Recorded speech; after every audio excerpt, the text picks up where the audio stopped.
Hello friends. आपण आता आज इथे चिखलदऱ्याला आहे. भीमकुंड जो पॉईंट आहे त्या भीमकुंड पॉईंटवरती सध्या मी इथे आहे आणि इथे बरीच गर्दी जमलेली आहे. आता बऱ्याच जणांचं प्लॅनिंग असतं की चिखलदऱ्याला यायचं आहे, परंतु इथे आल्यावरती नियोजन कशा प्रकारे करायचं त्याची माहिती नसते. एक शॉर्टमध्ये तुम्हाला माहिती सांगतो की जेणेकरून तुम्हाला इथे कोणकोणते पॉईंट्स बघता येईल जे छान आहेत, जे पूर्णपणे तुम्ही एन्जॉय करू शकता.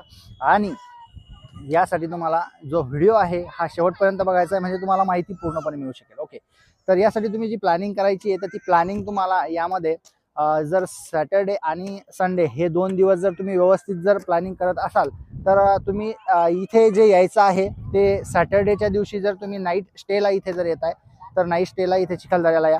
मेन मार्केटमध्ये तुम्हाला हॉटेल्स अवेलेबल असतील, परंतु बुकिंग करताना ह्या अगोदर ऑनलाईन चेक करा की तुम्हाला अवेबिलिटी आहे की नाही, किंवा इथे आल्याच्या नंतर तुम्हाला प्रॉब्लेम होऊ शकतो. कारण शनिवार रविवार सुट्टीचा दिवस असतो, टुरिस्ट जास्त येतात, त्यामुळे काय होतं की इथे रेट जे आहेत ते जास्त लागतात. ठीक आहे, त्यामुळे तुम्हाला जर समजा चीपमध्ये हवे असेल, स्वस्तमध्ये हॉटेल हवे असेल तर तुम्ही बाहेरच्या साईडला आउट साईडला बघू शकता. परंतु जर तुम्हाला प्रॉब्लेम नसेल तर तुम्ही मेन मार्केटमध्ये रूम करायची. ठीक आहे, तिथे स्टे करायचा आहे. सकाळी यायचं, सकाळी जे आहे संडेच्या दिवशी, आणि पूर्णपणे जी ट्रिप आहे ती छान अशी एन्जॉय करता येईल.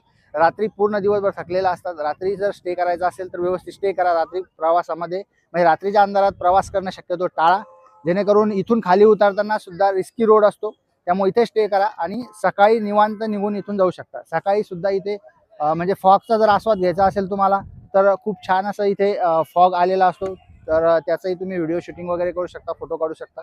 तर या पद्धतीने तुम्ही एक छान असं प्रिपेरिंग करू शकता.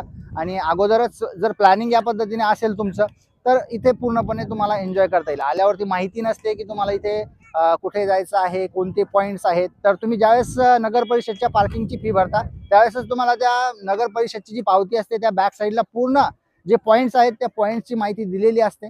तेवढे पॉईंट तुम्ही इथे एन्जॉय करू शकता, जे खूप छान असा एन्जॉय चिखलदऱ्यामध्ये आहे. 2 दिवसाच्या पूर्ण ट्रिपमध्ये फुल टू एन्जॉय करू शकता इथे.